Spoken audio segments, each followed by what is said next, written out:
en Afrique de l'Ouest. Ce podcast vous est présenté par Daba, la plateforme la plus complète pour investir dans les actions, obligations et portefeuilles gérés africains.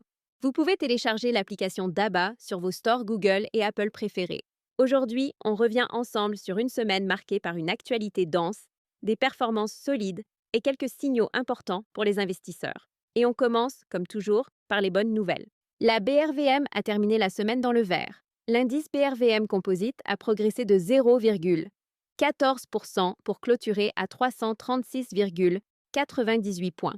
L'indice BRVM 30, lui, a légèrement reculé de 0,71% pour se fixer à 162,91 points.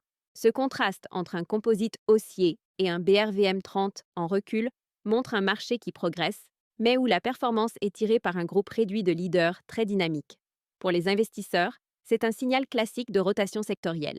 Certains titres profitent d'un regain d'intérêt, tandis que d'autres consolident après des mois de hausse. Aujourd'hui, on s'intéresse d'abord aux plus fortes hausses d'être de la semaine. Et il faut le dire, les performances ont été remarquables. Unilever, Côte d'Ivoire arrive largement en tête, avec une envolée de 33,97% pour atteindre un cours de clôture de 30 840 francs CFA.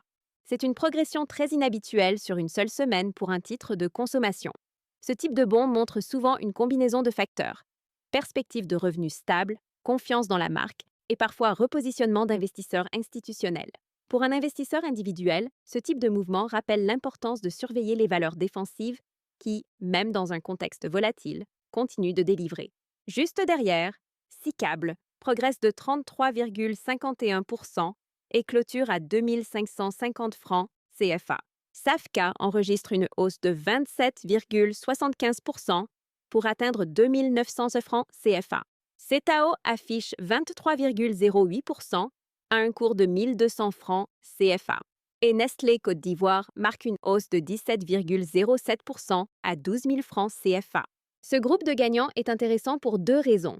Premièrement, on voit un leadership fort de la grande consommation et de l'agro-industrie, signe que les investisseurs se repositionnent sur des entreprises capables de maintenir les marges dans un contexte inflationniste. Deuxièmement, les volumes échangés restent relativement contenus, ce qui suggère des achats ciblés plutôt qu'une euphorie généralisée. Pour un investisseur, cela indique que les fondamentaux, plus que la spéculation, tirent les prix à la hausse. Passons maintenant aux plus fortes baisses de la semaine. CIE recule de 3,82% pour finir à 2 515 francs CFA. Uniwax baisse de 7,35%, clôturant à 1 450 francs CFA. Ecobank Group perd 8,33% avec une clôture à 22 francs CFA, malgré des volumes très élevés. Sicor chute de 12,36% à 3 155 francs CFA. Et la plus forte baisse revient à Bolloré Transport and Logistics Côte d'Ivoire, en recul de 12,65% pour terminer à 1 450 francs CFA. Pour les investisseurs, ces baisses ne doivent pas être vues uniquement comme des signaux négatifs. Souvent, des replis de 5 à 15% en une semaine traduisent en soit une prise de profit naturelle, soit un ajustement après une période de hausse prolongée. C'est également dans ces moments-là que naissent des opportunités, surtout quand les fondamentaux restent solides. On ouvre maintenant une parenthèse essentielle, les résultats du troisième trimestre, qui ont donné le ton sur les valeurs bancaires et télécoms. Sonatel affiche un bénéfice net de 311 milliards francs CFA, soit une hausse de 8%. Ce résultat repose sur la montée des activités à forte marge comme la data, le mobile money et le haut débit fixe. Pour les investisseurs, cela confirme la solidité et la résilience structurelle du géant régional, même face aux nouvelles taxes et à la baisse du nombre d'abonnés mobiles. Société Générale. Côte d'Ivoire enregistre un bénéfice de 83,3 milliards francs CFA, soit une progression de 12% avec un contrôle remarquable des coûts. Pour les investisseurs cherchant stabilité et discipline financière, c'est un signal fort. BCC, de son côté, affiche une croissance spectaculaire de 50,8% de son bénéfice net à 27,4 milliards francs CFA. Cette accélération confirme la solidité retrouvée après le passage sous contrôle d'investisseurs institutionnels ivoiriens. Ecobank, Côte d'Ivoire porte son bénéfice à 44,4 milliards francs CFA, une hausse de 15,4%. Le recul marqué du coût du risque, combiné à une forte croissance des dépôts, renforce sa position d'acteur dynamique du système bancaire régional. Et enfin, côté agroalimentaire, Nestlé Côte d'Ivoire souffre d'une baisse de 21,3% de son bénéfice à 11,9 milliards francs CFA, principalement en raison de la hausse des coûts d'intrants. Pour les investisseurs, cela rappelle que les coûts logistiques et les matières premières continuent de peser sur les géants de l'alimentation en Afrique de l'Ouest. Passons maintenant aux obligations, un marché toujours stratégique pour les investisseurs, cherchant rendement et stabilité. Les obligations dites 10 ans et 8 ans ont enregistré cette semaine des échanges réguliers, confirmant l'intérêt continu pour les maturités moyennes de la zone UMOA.